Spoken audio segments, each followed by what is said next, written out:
You're listening to the Cricket Podcast.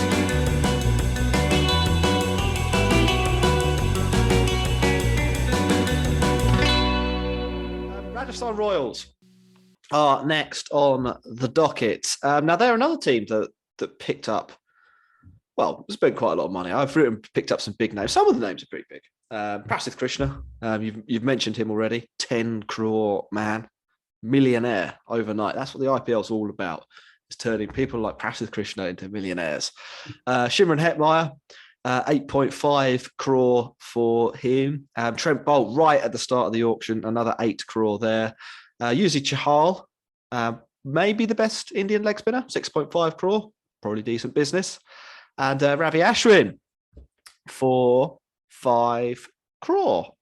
Now, it's an interesting one with Rajasthan Royals because I'm not really unsure where I come down in terms of whether what they have done is good or not.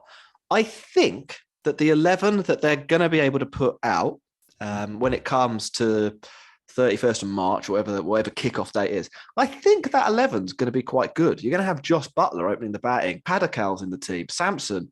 Shimron Hetmeyer, I don't think we all love him on this podcast, but he can do a job. He's a decent number 5, isn't he? They don't have a hole at number 5 like some of the other teams. They don't bat particularly deep, it has to be said, but their bowling will include people, will include Bolt. They'll get 4 decent overs out of Krishna, you'd think. Chahal's a really good leg spinner. And you've got Ashwin who'll probably do an over in the power play and 3 in the middle to control things. Who their 5th bowler is, again, a bit of a question mark. But there's the genesis of an okay team there. Having said that, the way they went about sort of constructing that was frankly bizarre. Like they were just bidding for any top order batter they could find at the beginning, and it was like, lads, you've retained a top 3. Yeah, you've already got 3. Yeah, why are you going mad for Padikal and even Hetmeyer? Is that actually what you need to be sorting out right now? As it happens, I don't know. It's sort of come out. I think all right, Ross. Well, I think what some of the bits I was reading and kind of going through it and trying to look at this team and go, right, where are people going to bat? For England and T20 cricket in general, Josh Buttler should be opening the batting. But we saw them last year, they're playing him in like 4 or 5, didn't we? Like, we saw them moving them around because of the people they'd selected. Here, they've almost done a similar thing, right? They've got Padikal, Jaiswal and Samson, all of whom can bat in that top 4 with Buttler. So it'd be quite interesting to see what they do there. As you say, Shimron Hetmeyer, I think they've overpaid for Shimron Hetmeyer there, 8.5 crore. There was definitely better value. But like we say, where's the 4th overseas player coming into that point? And actually, Jimmy Neesham. Could be Nathan Coulter-Nile kind of in that. But again, that doesn't fill me with those. They're not brilliant, yeah. And so it's just whatever they kind of do there is going to be quite interesting. But yeah, it was a strange strategy because they did, as you said, loads up front, and then they were kind of going, oh, do we dabble in the middle? And then we're just like, we'll buy loads at the end. Very, very strange.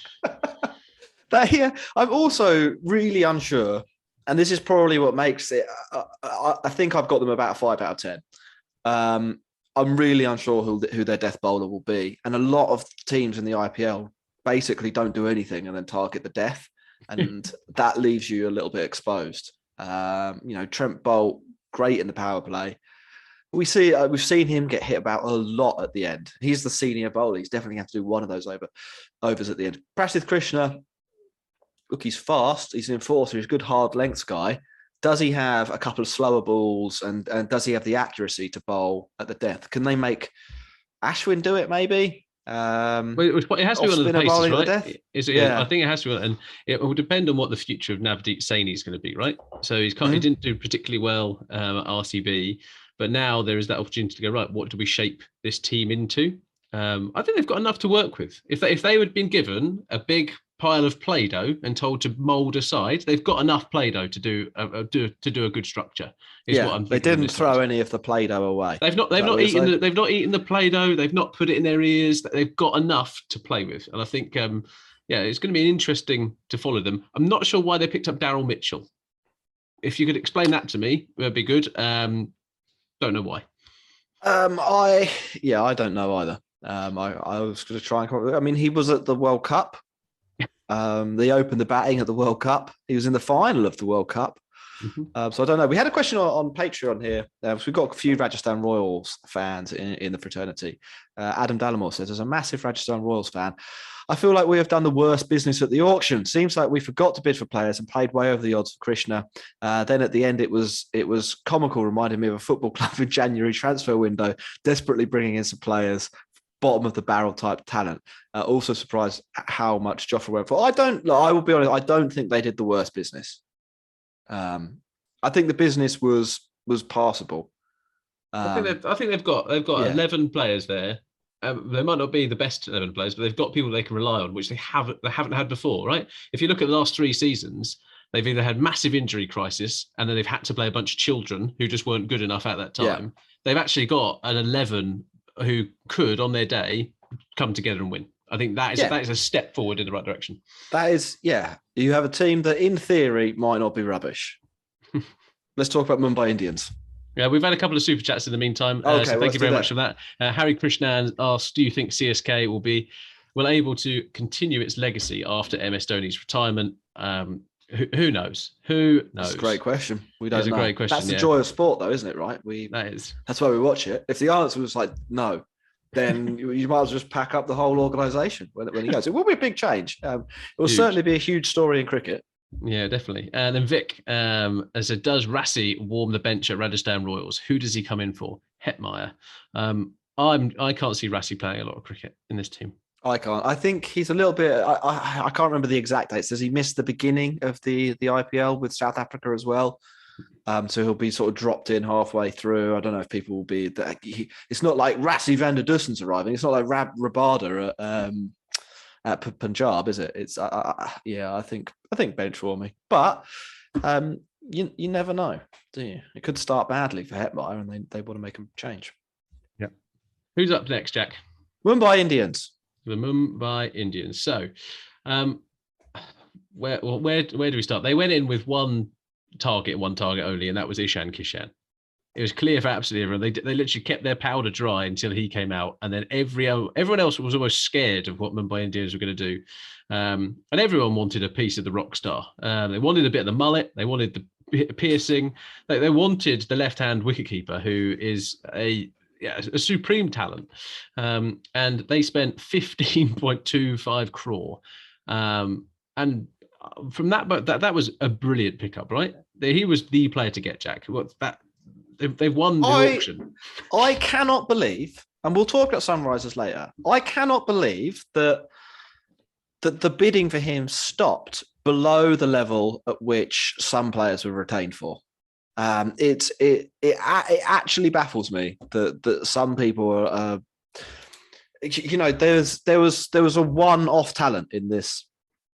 There was a one-of-a-kind talent in this tournament in this pool, who was a ticket for a couple of franchises to go from behind in the race to ahead in the race. And they just let Big Daddy come through the middle and just clear up. And Mumbai, they weren't even subtle about it, were they? The geezer was just like, straight away, we're going to have him. We're going to have him. They didn't do anything before. Yeah. Nothing before. They waited. They were just like this. Should we have some lunch now? Should we just wait for this dude to come on? Like, it was ridiculous. And then it only went up to 15 crore. I think Mumbai would have spent half their budget to get him in. And I said this on the preview. I thought this is basically what Mumbai's strategy would be. It would be, let's complete this sort of Indian murderer's row of talent. Let's get back somebody who knows the coaches, who we can work well with. Let's get in somebody who bats left-handed in amongst two, gun right-handers at the top of the order, or 3 gun right-handers if you throw Pollard in as well. And it meant that like the rest of the auction was pretty flipping easy for them as well. They did exactly what I said. Jofra Archer aside here, they sort of, well, actually, and Tim David, they picked up a bunch of quite cheap overseas players, and then they filled their lineup with like whoever else they can find, and they're going to have 7-8 really good players in every match. They've got a reputation of being slick operators, right? And everyone in the auction, every franchise has exactly the same opportunity, pretty much. I know retention blows, but the same opportunity to approach the auction in a well thought out manner with a serious plan and some backup. Some of the other teams looked like they had no idea what they were doing. They had multiple people at the table. They had people with headphones on going, right, who am I actually taking orders from here? And then fought some fucking awful players. And I thought Mumbai Indians, again, kept their nerve. We're just like, you know what, we're going to do all right here. And they've not only built a squad that is competitive now, but they've also built one that is going to be good over the next 2 to 3 seasons, maybe even longer, right, with their retentions. They backloaded their approach, which gave them an advantage on the Sunday to pick up the likes of Archer and Tim David, as you said, when they just had more buying power than pretty much everyone else, right? They kind of bullied their way through there, whilst also picking up Tamal Mills at 1.5 crore, like one of the best death bowlers. Yeah, one of the best death bowlers in the world. And people just like, yeah, you can have him to go along with Bumrah and Jofra Archer. You're having a laugh. Like, just at least bid for him. At least make it more challenging for them. It was almost unfair for them. There was one point when they bid for Arjun Tendulkar, and people just like, yeah, you can have him. No, it's not a God-given right that Mumbai Indians just get the talent. You can bid against them, guys. It just didn't really make sense to me. But I also, when you look at their approach, they never really go all out on, in the last couple of years at least, on buying spinners. This is the big question about this team. Yeah, is where's the spinner? Yeah, and I think in Murugan Ashwin, who was at Punjab before, I think isn't a bad player at all. Actually, he played a bit, but he is a downgrade on Rahul Chahal. I think that is without a shadow of a doubt. Yeah. They picked up Fabian Allen as one of their last picks as well. But again, that overseas slot makes it difficult for him to kind of slot into that side. And so that is probably the only weakness in this side of turning around and going, look, where's your out and out spin option? Which I think is okay. I think Markande can do it, but again, they've just downgraded, I think, a little bit in that space. There's a view that Sanjay Yadav, who bowls left arm orthodox, might be in the lineup as well. Yeah. I think Mumbai have always been a little bit different on this, or not maybe always, but I think on spinners in general, they have taken a little bit of a different line to some other franchises in that they attack a bit more with pace, I think, than they do with spin. You know, they had Trent Boult trying to take wickets in the power play, Jasprit Bumrah trying to like do Jasprit Bumrah stuff at the death. They've been the sort of two strengths. And Chahar's like a fine spinner, but they've been happy like dropping him for matchup reasons in finals and things like that. It's not as though the best player in the world has walked out the door here and is irreplaceable. You're probably talking about 2 or 3 runs a match difference between Murugan Ashwin and Chahar. The other thing to bear in mind here is that they play their home stadium does favour the pace bowling. It's not a spinner's graveyard, but it's not a pitch which you think it's not Chennai, is it? It's not the Chapok. Look at the opposition they're playing, right? The other teams are picking players who have got a good record against spin. And actually, you find in the middle overs that they pack their team with the people who are good against spin, because that's what typically they come up against in T20 cricket.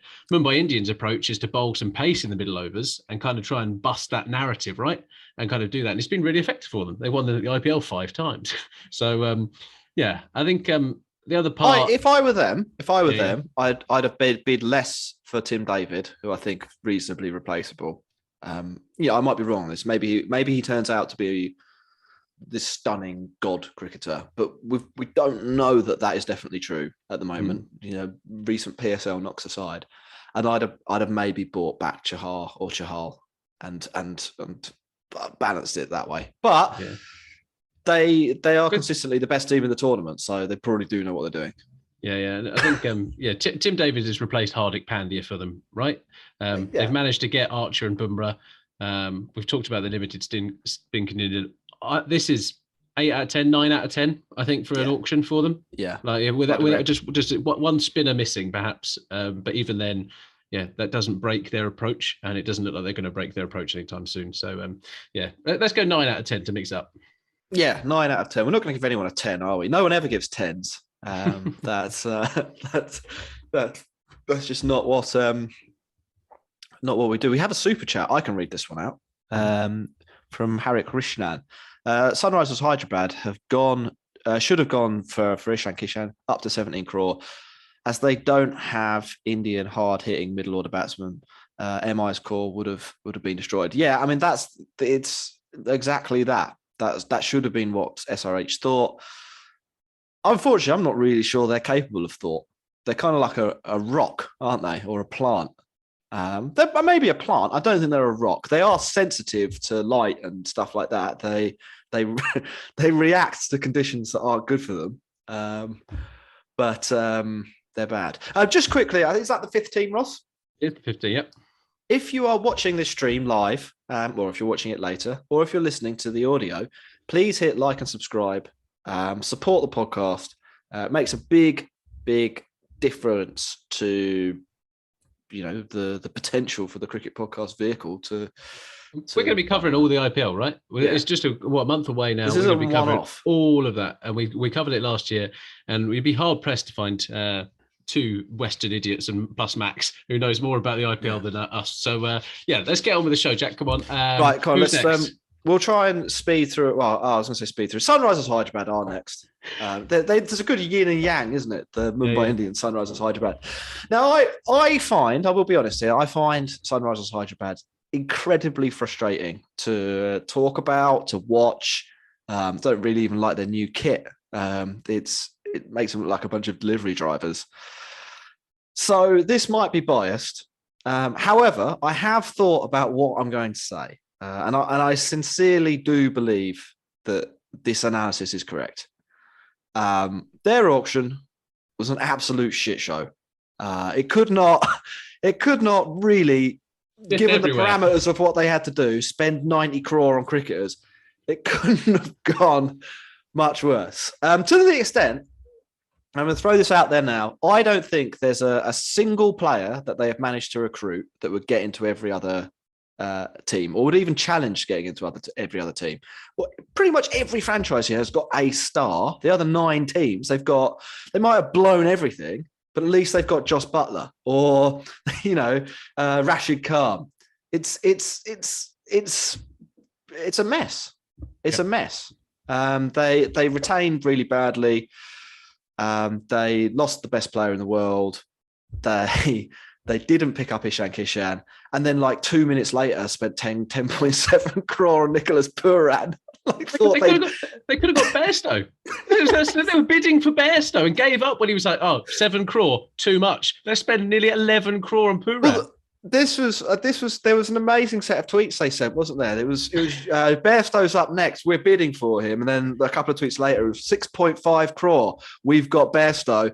1 minute after that, Punjab Kings signed Johnny Bairstow for 6.75 crore. And it was like, that just sums it up, doesn't it? Like you've figured out what you need and then you fucked it. You were in there, you did it 80% of the job. And then when it came to it, you pissed your pants and blew it. I want to say the brains trust failed, but it's just not the right phrase, is it? There's no brains trust here. This is a bunch of clueless muppets who have somehow ended up in charge of a cricket team and are driving it into the dirt. Ross, have you got anything to say? I've got some more bits, but yeah. So there's a couple of people like Chatto in the chat saying that Puran is their star. And don't get me wrong, Puran is a good player. We've seen him play before. He is a good player, but he is not elite level, right? And he's not Johnny Bairstow. He's not Ishan Kishan. He's definitely not those. I mean, and if you just take his stats from last year, and I know one season is not a great sample size, but Puran for Punjab Kings played 12 games last year, scored 85 runs, an average of 7.7 with a strike rate of 111, and he's just gone for 10.75 crore. That just doesn't make any logical sense of why that happened. And we know it happened with Glenn Maxwell, but Glenn Maxwell also bowls spin. And he's also done it before in the IPL. Puran, not a great position to be in.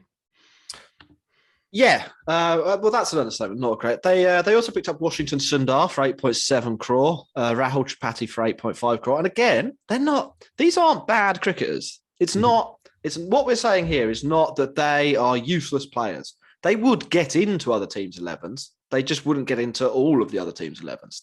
They'd be, slightly marginal picks.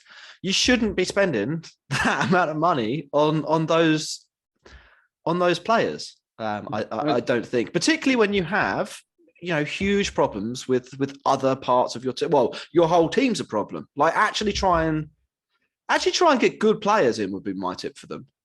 Mm-hmm. Well, we've had a super chat, Jack, from Sai. And we always love a super chat, but on this occasion, I think there's an unreasonable negativity around Sunrisers Hyderabad.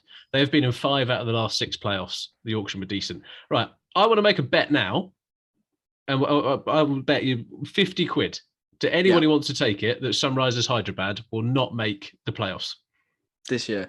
Yeah. If you're, not at evens. I think they're a real long shot to make the playoffs. I'm afraid. I mean, I'd think 5 to 1. So they can do it. It's T20 cricket. It's T20 cricket, and there's loads. You can get lucky in 7 of your matches. That happens all of the time. Look, Australia won the T20 World Cup, for crying out loud. Nobody in their right mind will tell you Australia are the best T20 team in the world. But the nature of the tournament and the volatility means you can do that. You can do that in the IPL too.